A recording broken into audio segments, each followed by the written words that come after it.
I'm Katie. I'm the general manager at ADAC, and I am so excited to see all of your smiling faces, very energetic this morning, and that you braved the rain. So thank you so much for being here. Love seeing a full house this morning. I just want to, of course, thank you for being here, but we have our last day 3 of Discover ADAC. So as a reminder, grab a copy of the event guide so that you know all of the events that are happening today beyond our fabulous panel this morning. A reminder also that in this event guide, we have a page that's dedicated to our Southeast Designers and Architect of the Year Award winners for 2024. So check that out. And we also have a list of all of our new showrooms and our expansion showrooms. So while you're here between events, go check out all of those new and expansion showrooms. Social media. Have some fun with us this week. We've got lots of fun events today, and all of our media partners, showroom partners, and our speakers' handles are here in this event guide, so it's a very handy, useful tool. Our handle is at ADAC Atlanta, and we're using the hashtag Discover ADAC this week. So make sure you tag us so we can share in all of the fun that you're going to have today. I want to thank HA Modern, the fabulous Tim Hobby, for bringing us this stage decor.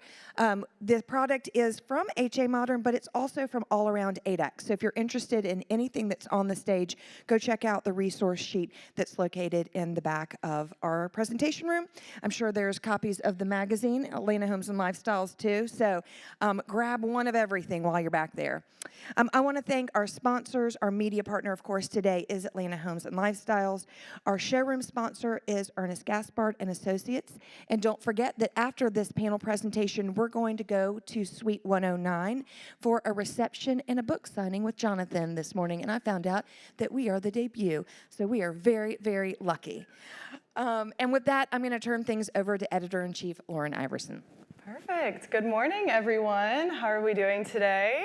It's good to see mostly dry faces here, and thank you all for braving Miss Mean Helene, as I like to call her, to come hang out with us this morning.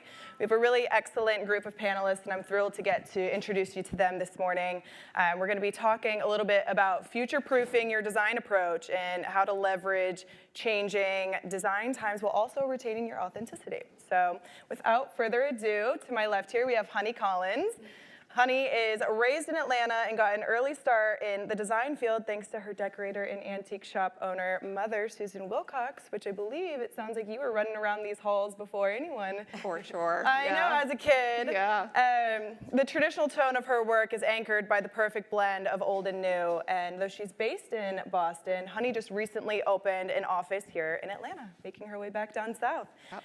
So she's also launched a capsule collection with O. Henry House inspired by her southern roots, which is on display later today at Paul Plus. So make sure you pop by and see some of those pieces after the reception at Ernest Gaspard. Next, we have Jonathan Savage. Jonathan is a fast-paced New Yorker at heart, but splitting his time now between his design offices located in both Nashville and Palm Beach, which does not sound like a bad gig to me at all. He follows a contemporary less is more approach to interiors, which is perfectly curated in the release of his first book, The Savage Style, which I think is just the most epic title to a book to ever exist. And like Katie said, Jonathan will be signing copies at Ernest Gaspard at our reception following the panel, so make sure you pick up a copy and get it signed from him later today. And last but certainly not least, we have Laura Jenkins. Laura is Atlanta-based. She has a unique background with roots in the South, but formative years spent in the Northeast. Her design philosophy is influenced by her passion for art, history, literature, fashion, all of the fun stuff. And her style is rooted in classicism with a contemporary context. So Laura just returned from New York Design Week, where you were an ambassador and a panelist there as well for What's New, What's Next. That's right. So we're very excited to have her expertise now on our panel this morning. So welcome to all of our panelists. We're excited to chat today. Thanks for having us. Yeah. Great enthusiasm in the room today. I love it. All right, let's get started with our conversation this morning. So you all have clients, that are spanning states. Jonathan, Honey, you have locations of offices in multiple states here. Walk us through your design process when you're starting on a new luxury project. What does it look like for you, and how does it change when you're working with cross-country clients? Honey, do you want to kick us off? Sure. I actually find doing cross-country projects easier sometimes than local because you have to be extremely organized. Not that we aren't already, but you really have to up your game and make sure that you have that great communication from the beginning with the client of what they're looking for and your process. Like really defining what your process is so that the client is really clear on what's going to be happening at every, in every aspect of the job. So I think when you're doing that, in a way type, a different location, you are totally, focused on it. You don't have a lot of back and forth. Like you come in completely prepared with, a real big, idea of what you're doing. So I actually find them easier. They go quicker. They are very, it's like, but you also have to have a really good architect and a really good builder. So those are all, to me, it's a team effort, and you want to make sure that team is really on point and that you're all on the same page. So I think those are my key little points. Jonathan, what about you? So when I approach projects that are not in my back door, some are, some aren't, I try to approach them exactly the same way that we do on every other project. We just recently completed a project in England, which was a bit different and a little more challenging. We began the project during COVID, and there was no travel. And so there was hours spent on Zoom at odd hours of the morning to make that happen. But having an office in Nashville and an office in Palm Beach, we have concentrated on those two markets in a big way.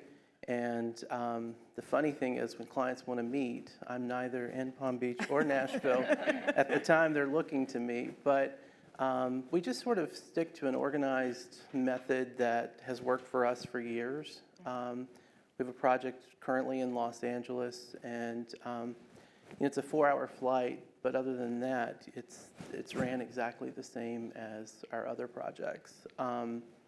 We are working, I'm on this book tour, so that's through a wrench and everything, but we're working currently on a project in Palm Beach in the summer, which I like to be there in the winter. So we have a May 1st to October 15th work schedule on Palm Beach Island, which is a challenge amongst itself. So whether I'm there or not, it's still not an easy task to create these interiors in a short period of time. So we just do the best we can and stay organized. Definitely. Laura, what does your design approach look like, and how does it change depending on where your client is based? I also think it's easier sometimes to be out of town because you're less available to go to the site every week when the contractor calls you, which is, it's more planned that they have to come with you with questions, get things ready to go. But we really kind of approach every project the same way too. We do a lot of talk in the beginning about schedule. I think that's the biggest thing. Clients don't know how long it takes. We were just chatting about that earlier. With lead times, kind of the length of construction, these are multi-year projects, so we have a lot of talk about that. Once we get everybody signed on, we have a questionnaire that we send them, which sometimes clients love to fill out, sometimes they don't fill it out, but sometimes it helps us to kind of get a little idea of what's in their brain. And then we do a lot of kind of upfront stuff on Zoom, so that is something that certainly with out-of-town projects, but even with Atlanta projects, we use Zoom to kind of do some initial chats. It saves a lot of time, I find, not having to be in person. You can kind of cut down on meeting time. So, obviously there's always the moment where we need to be in person, but it's nice to be able to do those interim meetings through Zoom. Definitely. So it sounds like you need to be type A, is what you're kind of saying. You got to be organized. Well, you need a type A on your team. Yeah. That's for sure. Type B sounds like you're SOL. Yeah. I love it. Sure. Yeah. Right. Now, before we're able to talk about how to keep this luxury client forever, I first kind of want to chat a little bit more about how the design industry has changed throughout the decades. We've seen countless trends that have come, gone, come back again, so on and so on. I'm sure many people here remember when Polaroids were done for photography, and now we're seeing software and programs that are able to create images themselves without any sort of photography being done. So how do you feel like the design industry has changed through the decades and evolved? And what are some big things that you think we can expect to see coming in the next 5-10 years? One thing, when I started in New York City a few moons ago, I feel like. I remember every bathroom was either polished brass or polished chrome or satin nickel. And there was a constant finish that was throughout everyone's home. And in today's world, everything comes in every finish. You can change anything to be anything. And I think that alone has changed the way interiors are approached, the way they feel.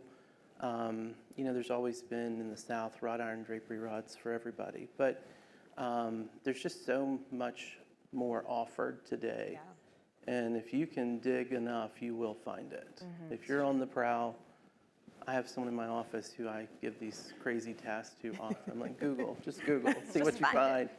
And it's amazing what's out there. Yeah. And, you know, I think what's coming is, you know, I see all this amazing lighting that is controlled by apps and controlled by, you know, remotes. And, you know, you can be across the world and turn on your lamps. And, you know, there's such a offer that's never been a possibility until the last few years. And I think people want it. And, you know, there's what we call dumb homes that, you know, offer no technology. And then there's smart homes that offer more technology than we could ever ask for. I have a client that turns on her oven on her way home and gets it preheated from her app just to save time. And I think any time savings that we can get in today's world is a luxury. Definitely. Laura, what about you? How have you seen the design industry evolve in your clientele and things like that? And where do you kind of see it heading in the next few years? Well, I was thinking about process, and I've been doing this for a long time. My background is commercial interiors, and my husband and I chat, you know, about when we used to do design presentations. We spent all of this time printing out all of the boards, and it was this huge stressor to have these giant design boards printed. And you know, there's so much more ease to process now. There's so much digital. We, you know, make a PDF, we send it to our clients. So I think the back of house stuff is much easier. You know, there's less stress involved with kind of how we put things together. For clients, I think it is. I agree. It's, you know, it's ever evolving with the smart home. It's, you know, being able to set your time of day that you're coming in. You know, your lights are on when you arrive home. You know, your porch lights come on when it gets dark. Like, there's so many wonderful aspects to it. You know, but there's also the touch and feel to what we do, and you know, we want our clients to feel all the materials. Like, you know, there's a happy balance to kind of with technology and with actual physical kind of samples. I'm always telling people, I feel like I'm always talking about plumbing to them. You need to go touch it and see what unlacquered brass feels like. We want these living finishes that change over time, and go look at it. And it really does make a difference. You know, they don't. Sometimes they know already, but sometimes they don't. And just educate. Part of our job is to educate people that we work with. Definitely.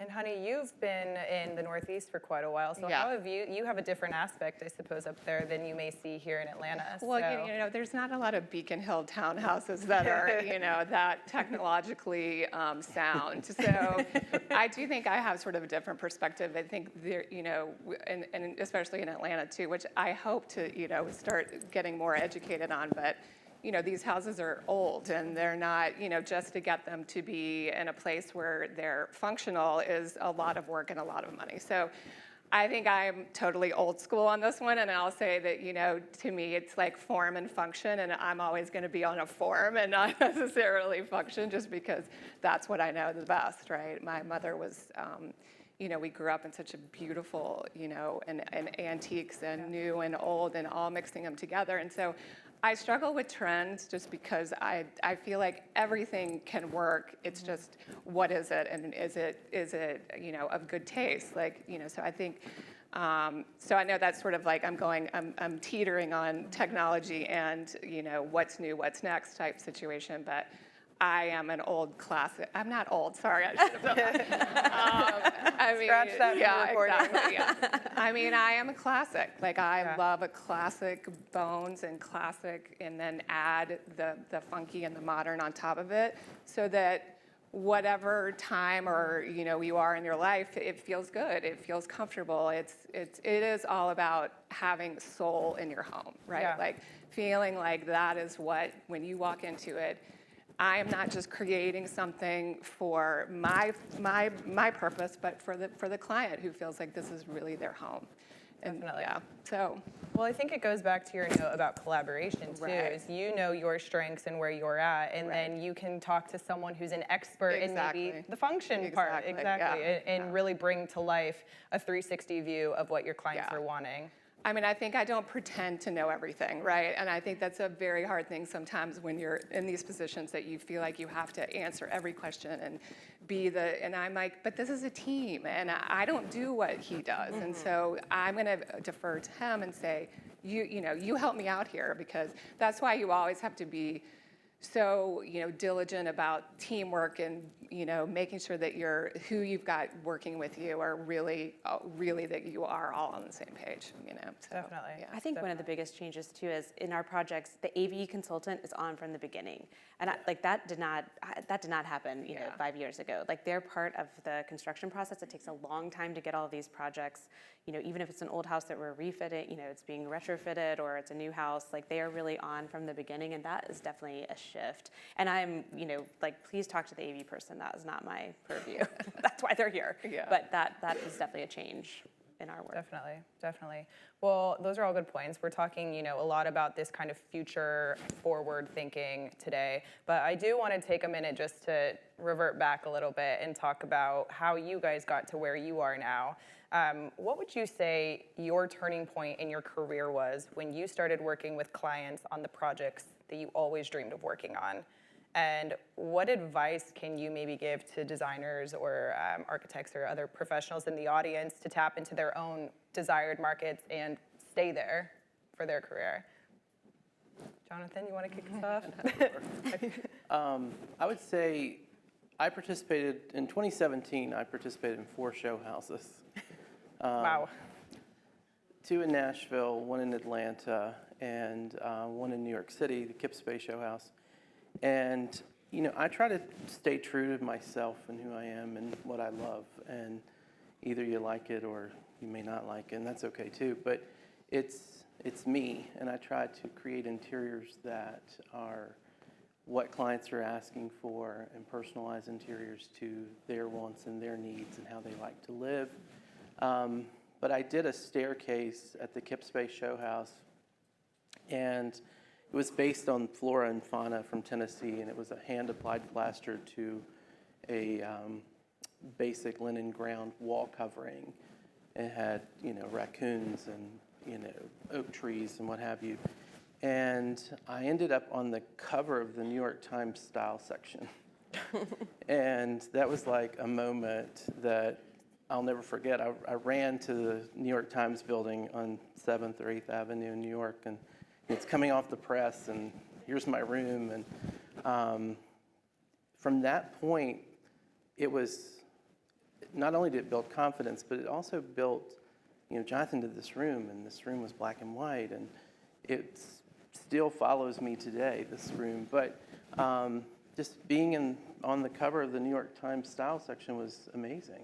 And my parents were like, oh, they had it framed and everyone's seeing it. And it was this moment. And from that point, it seemed that everything was just falling into place. And so we ended up with, I'd worked in New York and I'd left New York, but I was back in New York. And so I was working there. I was there twice, 3 times a month. And it wasn't just New York clients. We ended up with a project in Napa Valley from that as well. So things just seemed to be aligned, and it worked out well. And I was forever grateful to the New York Times. So it changed my life. I love it. Wow. All from a staircase, too. I All from a know. little You would staircase. you would think something, like the utilitarian space that you're using every single day, up and down, up and down. That's really amazing. It was the one space that back then, when you got in to do Kipspace, you could request a couple of rooms, and I ended up with the room I requested because it was the space that everyone was going through. Yeah. Yeah. So you came in the front door as a staircase. What do you do with the staircase? And you can't go upstairs unless you pass my staircase. So that was kind of my mentality. Strategy. Everybody's going to see it, whether you like it or not. Here it comes. Right. So it worked out in my favor, and the company MJ Atelier is still. I mean, it put them on the cover of the styles. I mean, it just developed into this amazing thing, and so it was wonderful. Absolutely. Honey, what about you? Where do you feel like the turning point was for you in your career, where you started kind of landing these dream projects that you really wanted to work on?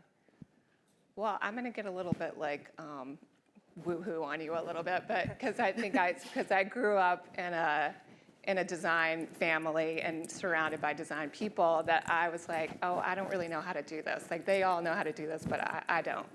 So I all of a sudden found myself like doing something, and I was like, ooh, actually I can do this, and I'm pretty good at it. And so, but I did a lot of work on myself and my self-confidence and trying to like really believe that this is what I could do and that I'm really good at it. And I do think you really have to have that base. And I'll have to say this one, I did the Atlanta show house with him, what was that, 2017?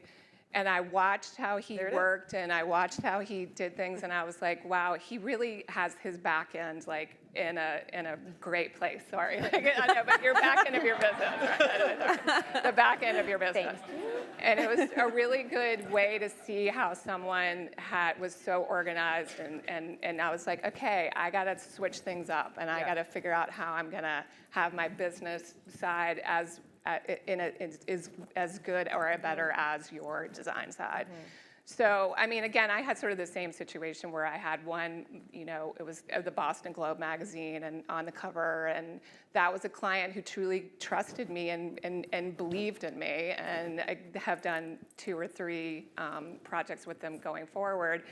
But I think you have to believe in yourself, and you have to say, like, I can really do this, and I'm really good at this. And so when I did, he is such a lovely, wonderful person who is very supportive, and I think that's what we have to be in this business, because it cannot be that way sometimes, and I think that when you meet people like that and they make you feel like, wow, I remember you came into my room and you was like, wow, you're really good. And I was like, and it was really such a wonderful thing for me. So I know. And so I'm sorry I'm not giving you all these but I think it does have to come from here. She is really good.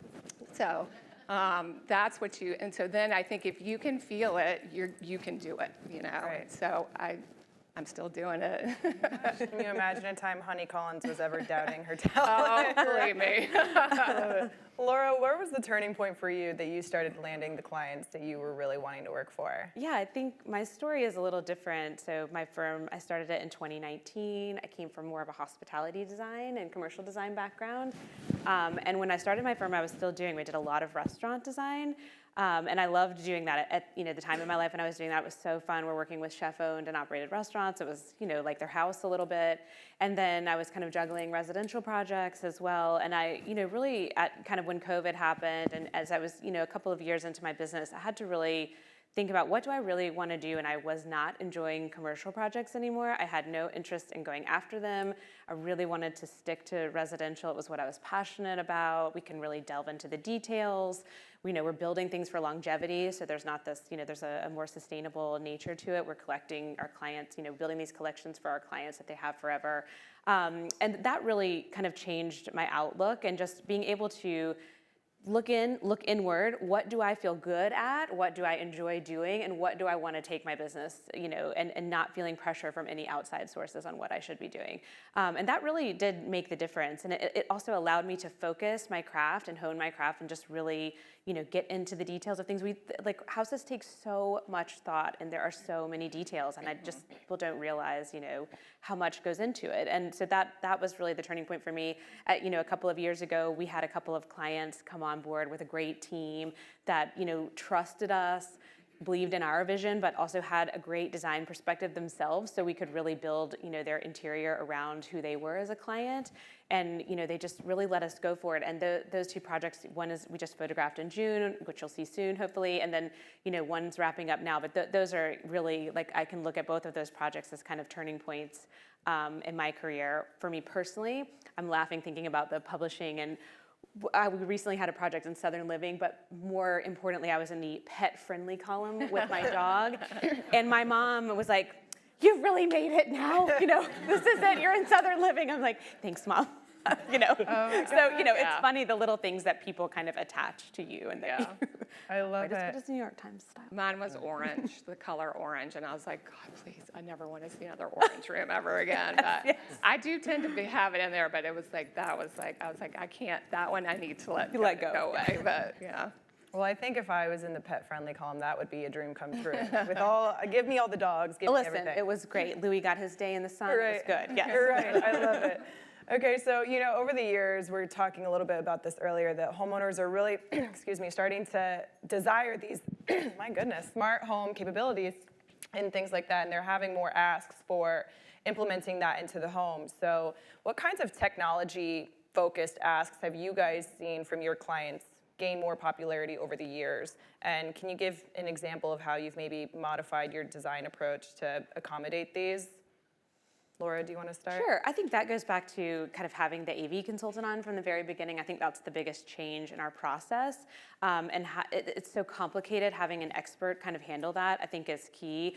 We definitely, our clients want, they have their security system, their lights, and their, kind of all of that woven together. They talk about TVs with the AV consultant. We think through all of that. Most of our clients still want some of it. I do think there's a happy balance between, you want to walk into a room, be able to switch on and off the light. Not everything has to be on the app. But people want both, and they want access to both. And I think being able to set the moods for a house. I think about that a lot with our lighting, the way we design lighting. We want it to, here's your daytime lighting. Please, are you going to switch off the overhead at night, or do we need to do that for you so we can create moods for you? And some clients are not willing to do that. We have a lot of conversations about, are you going to raise the Roman shade? Are you going to open the drapery? If not, let's put it on a timer. Because some people won't do it, and you'll go over to their house and everything is all closed up, and they just go to work and don't think about it. So we try to have some of those conversations, like what can we help you with, in thinking how you live in the house and make it beautiful every day for you. So Definitely. Jonathan, what have you been seeing from your clients asking? So I think what's key for most of my projects is, from the beginning, I ask these questions. Do you have an AV person? Who is it? And Nashville's a small town in a lot of ways, and I work with the same guy, I seem like, over and over. He's like, well, Jonathan's going to want the Roman shades to go up at this time and come down at this time. And so we've sort of developed a formula, and so the conversations based around it aren't as, dominating as they once were, because we've kind of got it down to a science, and then clients say, yes, we want that, or no, we don't want that. And so, I love an old school drapery rod, but today there's all these wires, and some are battery operated, and some do this, and some don't, and these drapes close this way. And so I just sort of stay out of the mix and say, this is what the draperies need to look like. Can someone figure out how to make that happen? Yeah. And hide all the wires and hide all the battery and make it work. And it's all, for me, it's about the look, and for the clients, it's about the function more so than the look. Definitely. So, but they all want it to be a certain way, and so it's just a happy medium, I think. Yeah. I will tell you, I'm on the board of Gaggenau and Thermador appliances, and it's amazing what your refrigerator can tell you today in an ad, what your stove, and if you're a cook, people will spend money investing in the technology to make their life easier to cook a meal at home, especially young families who are always on the go. I see more dads cooking today than ever before, and so Thermador is a great app. All their appliances are on it. You can turn the washing machine on, the dryer. I mean, that's an amazing thing, because you're waiting to get home and to turn on the oven. It takes 20 minutes to preheat, and then that's 20 minutes wasted. So I think there's things out there. We use Lutron systems in every home, and my parents come to my house, and it's time for bed, and they're like, will you turn the lights off? And I'm like, yeah, I got it. Because they're turning every light in the house on, just pressing buttons. And like, well, our lights are off, so they don't care about anyone else's lights. And so we were recently on a family vacation at my home in Palm Beach, and my dad's like, well, we got our lights off. I'm like, yeah, no one else has their lights off. So we're waking up kids, everything's going crazy, and so blinds are opening. So there's definitely a special place for someone who understands how to make it work. But the apps are easy. And now you can engrave the Lutron switches, so it's really pretty, and I love the way it looks, but you know, it can be complicated at the same time. Back to that form and function. That's exactly right. I love it. Honey, what have your clients been asking? Have you seen a raise in more technology, advanced implementing things and design? I mean, I think we're sort of repeating ourselves Yeah. here, but I think it's about finding what your client wants. I mean, there's certainly clients I have that really still want to go up, down, not like punch, punch, punch, punch, punch. So I think it's, you know, making sure the communication from the beginning, it's the AV guy is part of the process from the very beginning now. So, you know, I think you also have to have an AV guy who doesn't oversell things, and then you need to, because I think that's a major problem. Yeah. And then these people have these systems that they cannot use, or that they, you know, everything becomes obsolete so quickly too. So I think you have to be, I mean, I can't say that I'm on top of it, but I certainly have an AV guy that I love working with that I know is going to he is going to listen to the client and say, this is what you need, and this is what you will be able to, you know, to use. Will you be user friendly, I should say. So I think it's really all about, you know, making sure that they aren't overselling. You know, That's definitely. There's really capabilities. Anything you could think Right. of is available, it seems I like. want them to figure out how to hack a TV the best way I know. possible. Yes, That like, agreed. you know, that is not Right. like hanging from coming. You know, I Yeah. don't know. It's like that would be the one thing I'd ask somebody to figure out. Everyone take notes. Yeah. And send it. So with this smart home talk, you know, there is still that conversation surrounding, I think Jonathan said this earlier, dumb houses. Quieting the virtual noise, and some homeowners are opting for this these days. Tell us your thoughts on this concept, and if you've had any experiences with it recently. So dumb is easy when it comes to a Yeah. house for me, but I have two homes that are one home is filled with Lutron wiring and everything is press the button and it happens. My home in Nashville is 14 years old. Well, since our renovation, the home is 50 years old, but it's less technologically advanced as the home in Florida, but I kind of like it. I live for it. I have quite a few young clients, and they want as much technology as they can get, but like Honey says, it comes and goes very quickly. I've recently been spending time with my parents on our family farm, which is 2 hours from Nashville, middle of nowhere, beautiful, on Del Hollow Lake, and you flip the switch and the light comes on. I've been adding dimmers as I'm there to spend more time there. Oh, that light's so bright. And so that's kind of the most advanced thing we have going for us there, are the dimmers on the lights. Yeah. I upgraded the TV to a smart TV recently. But for the most part, I think that it's a choice you make. And I will say older clients want simple and easy. Mm-hmm. Younger clients are into all the rave of technology. Yeah. And so, you know, these dumb homes are beautiful homes, but to get them up to a modern day world of technology is next to impossible unless you do a gut renovation. And I think it's not necessary. Yeah. But there's also, Lutron has these great dimmers that just plug into the wall and connect to the app if you have a Wi-Fi connection. And you can put them on sunrise to sunset, and it's easy. So you don't have to go through the whole process of wiring this switch to do this or this switch to do that. Home Depot is your best friend when it comes to a simple way of updating some of the technology that maybe you don't have. Mm-hmm. Definitely.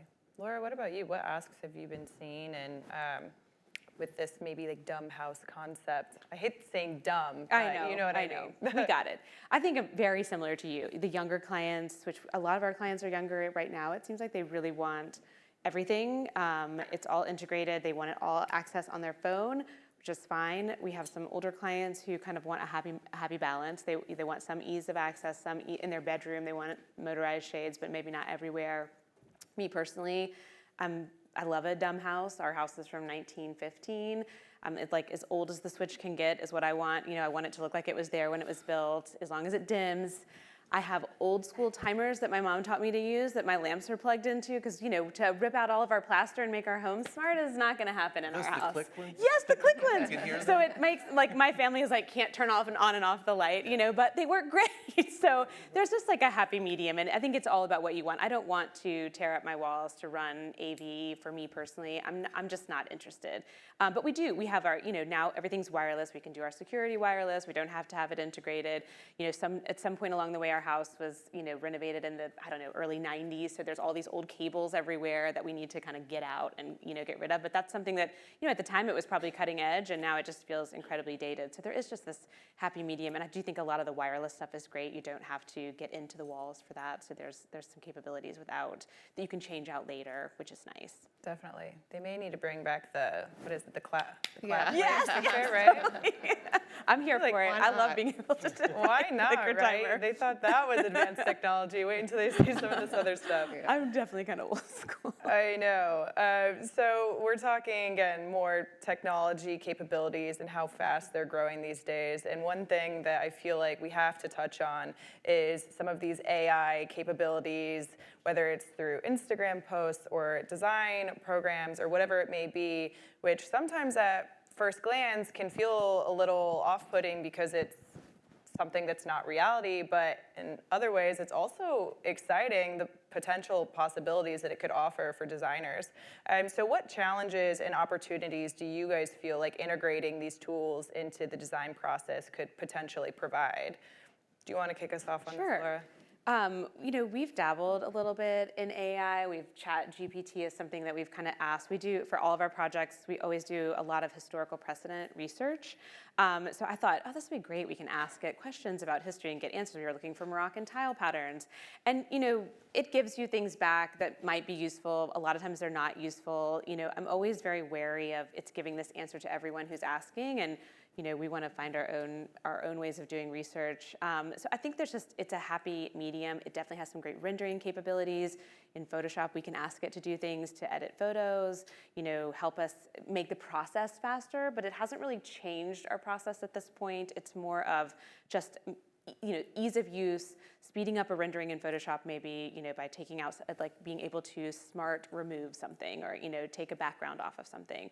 But we've used it, we've tried it. I pride myself on liking technology. I'm not, I think we have to be open to what's coming and listen and be educated. I think the more I know, the better I feel about something. And so just kind of continuing to understand what's coming. I do think that clients appreciate the human touch to things. I think it's always going to be part of what we do. And, it's going to be a rendering tool. It's going to be a drawing tool. AutoCAD can put the light in for us, through AI or whatever it's going to be. But I don't think it's going to change, when you get down to the nitty gritty of how we do our job. Maybe I'm wrong. I don't know. We'll see. Yeah, definitely. I was actually talking with a photographer yesterday who said that they use AI to cut down on their post-editing process. Yeah. And so rather than taking the 20 minutes or so to remove a chain link fence, they can just say, remove chain link fence, and boom, it's pretty those are greenery really help. outside. And so it does feel like it's something that could benefit in the process of things like that. That's maybe it's not for the designer, then maybe it's something design adjacent. Right. Like the photography proportion of it or Exactly. so.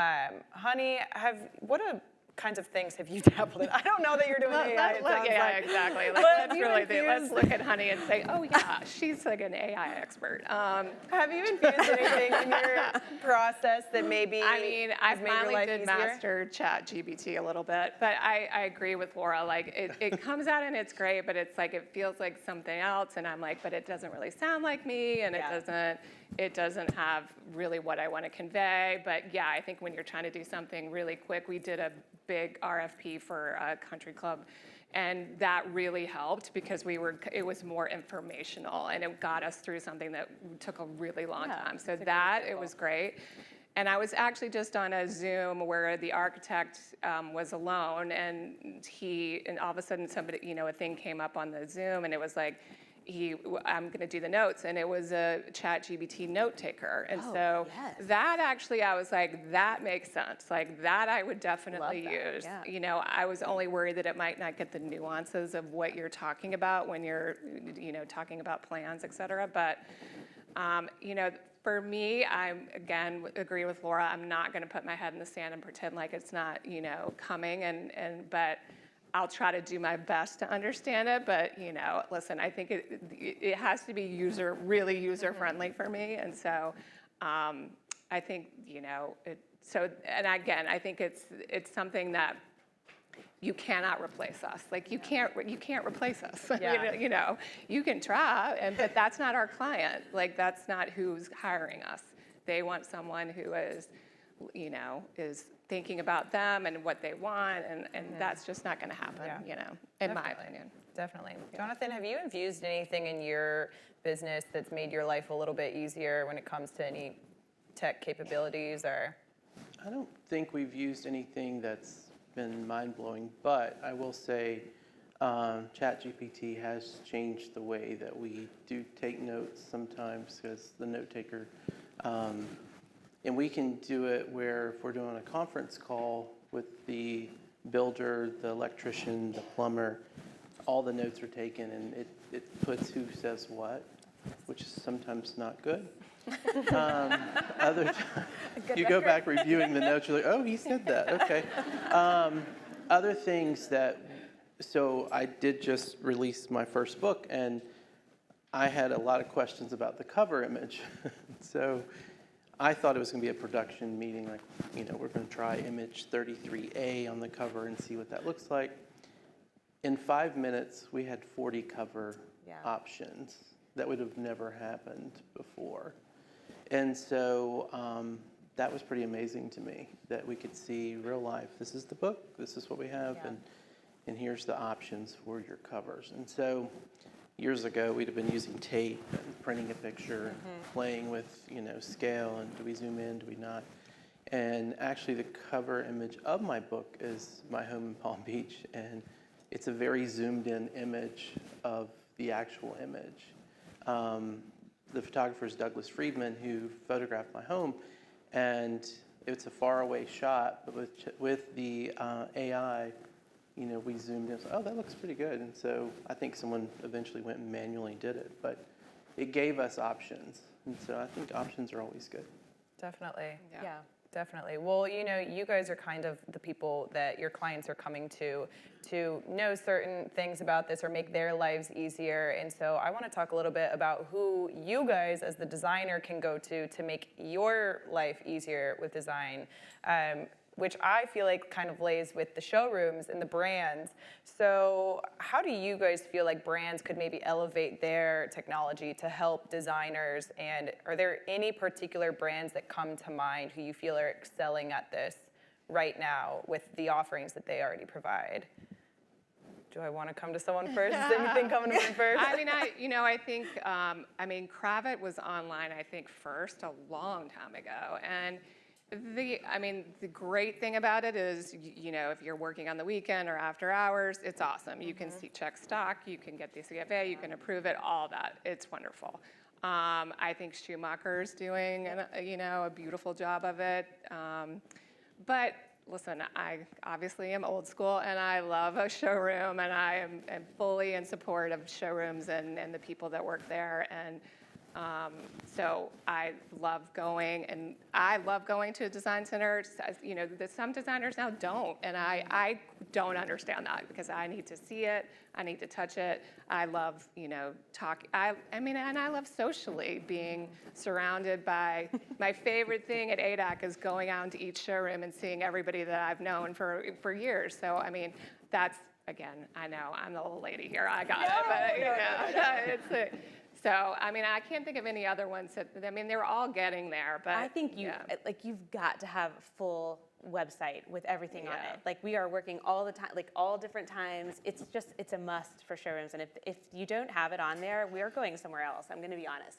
We still come live to the showrooms. We love the relationships because they help us in our job.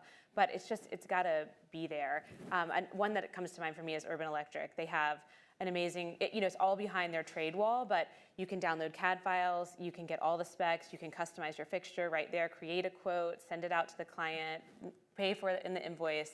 They do an awesome job. They're about to implement it where it, will show you, like when you pick your finish, it'll show a rendering of the finish, which is awesome, and it makes our life easier. We would use their fixtures, I think, no matter what, but the ease of use and helping us really double check ourselves and make sure that we're not making a mistake, I think is huge too. It's just, you've got to be able to go to someone's website and see the product. And if we can order samples from it, awesome, like that's even better. But we do still come in and we see everybody. And I laugh because when I come to ADAC, I'm like, I've got to plan an extra hour because I'm talking to all my sales rep and we're, it's a social.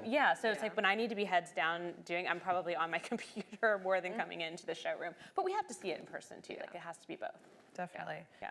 What about you, Jonathan? Are there any brands that are sticking out to you that are really excelling with? I think Honey touched on Schumacher. They do a wonderful job. I mean, everything is there. You can log into your account. You know what you've spent. You know what it costs. You know the shipping. You know the tracking. Philip Jeffries, same thing. And I think my staff probably depends on it more than I do. They probably use it more than I do. But I will tell you, in a client meeting, when you can log in and clients start asking questions, well, I don't know, let me find out. When you can log in and you can find out the answers immediately, maybe the showroom's closed, or maybe it's a Saturday morning and ADAC's not open. And, I will say I lay in bed sometimes at night trying to think, what fabric should I use? And I go to the websites that I know will offer me the option to do that. And then when someone gets to the office the next morning, they've got 10 emails of, these are ordered, let's try them in this project and see what happens. So I just did a custom Philip Jeffries wallpaper, a custom color, and we ordered our strike off online, gave the color, we'll see what happens. Definitely. So it's something new for me. Wow.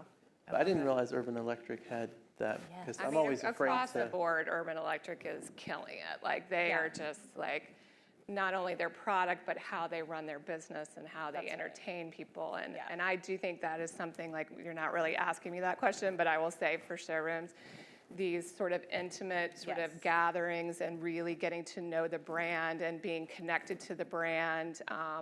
I mean, that's how Laura and I, for O. Henry, it's because Laura and I became like, I mean, I'm going to tell you're my BFF, but and so like that becomes what you wanted. You want to promote them. You want to, I mean, it's all part of the.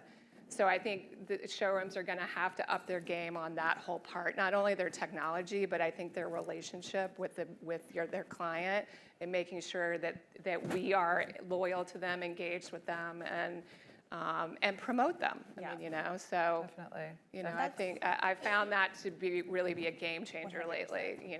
And Urban, I think, kind of set the standard for that. Yes, definitely. And we want to know, like, part of what we do with clients is telling them who's making your furniture. It's really important to me to know who's making it. They pay their employees right. They're treating their factory correctly. And so I think clients care about that. And so being able to, show them this is who it is, they're transparent. I think it's a real game changer. And I mean, also price. Like the Definitely. prices of things are Why is so this expensive. And like, why is this expensive? Well, it's because the here, and here. I mean, when you look at them hand blocking a fabric, you understand this is why it's taking so long and this is why it's so expensive. Exactly. And so you can stand behind the product as well. And then I think, you have to fight for these things sometimes. Yes, and if you've got that in your back pocket, that you really know, you really understand what it is, then the client will go for it. And I also want to say, too, our showrooms are so awesome. We have such great partners. Their customer service is just, if we don't get good customer service somewhere, we're not shopping there. And, hopefully the best brands are paired with the best customer service, and a lot of times they are. But, when you can't get someone to help you when something comes in damaged, like, we don't want to use that person again, Definitely. So, and we have amazing partners throughout ADAC and, and throughout the country, really. Absolutely. Well, I will shamelessly give a plug to our showroom sponsor, Industry Bard, actually, who Victor, the owner, is not originally from the South, but has definitely adopted this Southern hospitality by hosting events and inviting the designers into the showroom for that social aspect. But then he was just showing me recently these like touchscreen big TVs in their room. So if you're in the showroom, you're getting that social aspect and seeing what they offer. But then if you're wanting something else, it's like click of the screen and they'll show you exactly what's possible. Yeah. Which kind of gives you the best world there, or best of both worlds with both of those. Yep. So I want to leave some time for questions. So I am going to ask just one last thing, quick rapid fire here, that if this technology world is expanding and sometimes it's hard to keep up and kind of stay confident and current in this market, but how do you stay true to your design roots, and what is one piece of advice you would give to designers to do the same? I'll start. I think you just have to be authentic. I always preach authenticity and just being authentic to yourself. Be confident in yourself and your point of view. People are coming to you for your point of view. And just be true to it. I love history. I've studied it before I did design. It infuses everything I do. I talk about it to my clients even when they don't want to hear about it. But, be authentic and be confident. I think that was the way you said that was just like a great piece of advice. And we all have moments where we feel like we have imposter syndrome, I think. But, when you have the experience to back it up and you've been doing this for a long time, there's a lot to learn. And I think that's the other thing about our industry is like the more we work, the more we learn, the more experience you have, the better you are at what you do. And it keeps getting better and better the more you work at design. Jonathan, one piece of advice? You do you, and everything will be fine. Everything works out if you're true to who you are. Definitely. Honey, any last words? I think a good team, you got to make sure you fill all the holes of, everybody has to know their role and what they do really well. And confidence and trust. Yeah. You have to have trust from the people that you're working with and obviously from your client. And if you don't have trust from your client, it makes it very difficult to get the product that you can produce. So, I think that is that you have to be very authentic and very much yourself. And then I think if the client buys, then you've created that trust. So, yeah. All right, well, thank you. We're going to open it up if anyone has any questions for our panelists. Don't be scared or shy. We've got one over here. We've got a mic right I'm going here. to pass this mic down.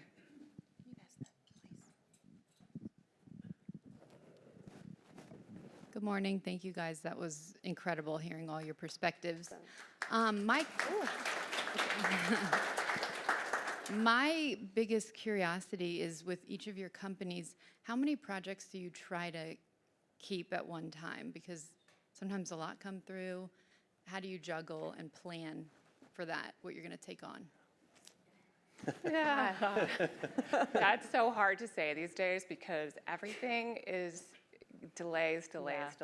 And that's the situation we're in right now is that you started something a year ago and you're still in it because it's just things are not moving that quickly and you try. Yes. And I have one that has literally lasted a year and I've never been more prepared for a project, really. And the client's even like, you've done everything perfectly. It's just people are a little quirky right now. I feel like there's something happening. Everybody's feeling a little obviously unsure about a lot of different things, but I also think it's just people are still coming, I hate to say, out of COVID, and that was such a frenzy and everything was so frenzied and now it's slowed down a little bit, but it's like, I don't know, we were also talking about people are wanting everything immediately. Yeah. And it's like, you can't do good design immediately. No. It just doesn't, unless you get really lucky and, it's all antiques or something, yes. But it's just, it's best laid plans, right? But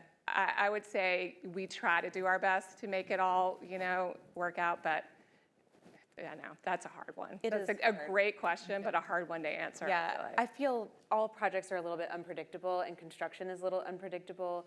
We just try to do our best and, usually it doesn't always work out. I feel like we're juggling a million things. We're purchasing for 3 projects right now and they're all at different, one is a 2-year-long renovation, one is a quick burn, and it's just, I would never put our team purchasing 3 projects at once, all within a couple of weeks, and it's just the way that it's fallen. But I think having conversations about schedule up front with clients, whenever someone makes an inquiry, I always tell them, it's next quarter, here's our wait list, and if they are not willing to wait, that's a red flag for me. because design takes time, and if they are already pushing back in the beginning about time, it's not going to go well for the way that I work. Some people are better at going faster, but that was definitely, we try to be organized and efficient, but things take time. But people also approach with a project and they'll say, we're doing this renovation and here's the circumstances. Well, that's really never the circumstances. And so I think within your heart, like, should I do this? Should I not do this? And no is okay. Yes. It's okay to say no. I was literally about to say Yeah, that. it is Like, okay to say really, no. you should get to that point in your career where you can say with confidence, I can't do this for you. Yeah. And that's a great luxury, but that's also knowing what you can do. Yeah. But you can also say, I would love to do this, but let's do this, and then 3 months or 4 months from now, let's get started. Yeah. And everything takes time at this point. So if you know you can do it. But if you are hesitant to say yes, then it's probably your gut telling you shouldn't do that, shouldn't take it. Thank you. Any other questions from our audience members?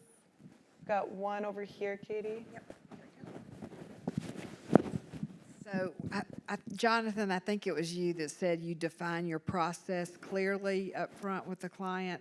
I do my best. Can you just kind of tell us, what your process is and how you define it? So for my company, we sort of have an organized chaos that we create for each project. And so we don't hide costs. We share all of our costs with all of our clients. We have a running budget that we start with. And so our process is, do you have a budget? And the answer is always yes, no matter who you are. And so, what can we do within that budget? And it sort of lets us know, are they getting an A-Rudin sofa, or are they not getting an A-Rudin sofa? Or are they getting MJ Atelier on the walls, or are they getting something printed on the wall? So I think you have to know your products, and you have to know what people are willing to do. Some of my best projects have been, decent budgets, but they end up spending more than anybody. Yep. So I think it's just you have to know the client. Every process is a bit different based on personalities, based on, being therapists a lot. But in understanding the expectation, I think if you set the expectation from the beginning, we stock pantries, we put toilet paper in the bathrooms, and we leave when we're done. And we're done. The house is complete. We don't like stragglers. No one likes stragglers. Those stragglers take longer to complete than anything else. So we look at big picture to small and try to make do with what we have. And, if you're not willing to wait and you're not willing to make the sacrifice on, this takes 11 months to get, well, I'm not making it, so I can't help you. And, you have to understand it going into it. And I do think in today's world, there's a lot of furniture that maybe people put in as placeholders, or there's furniture that's maybe not the best quality, but it looks good, and people are okay with that sometimes. And so I think it just depends on what, lay it on the line. Here it is. What are your thoughts? And it's all about communication. And, I feel like we're always on call. I get texts every weekend, all weekend long, and For sure. I do respond. I probably shouldn't. But I do too. That's a hard one. yeah. Anyways. That's a whole nother panel. Yeah. Personal space. Yeah. Any other questions? Probably a great time to wrap up and Yeah. go to the Ernest Gaspard showrooms. Perfect. Okay, don't forget that Book time.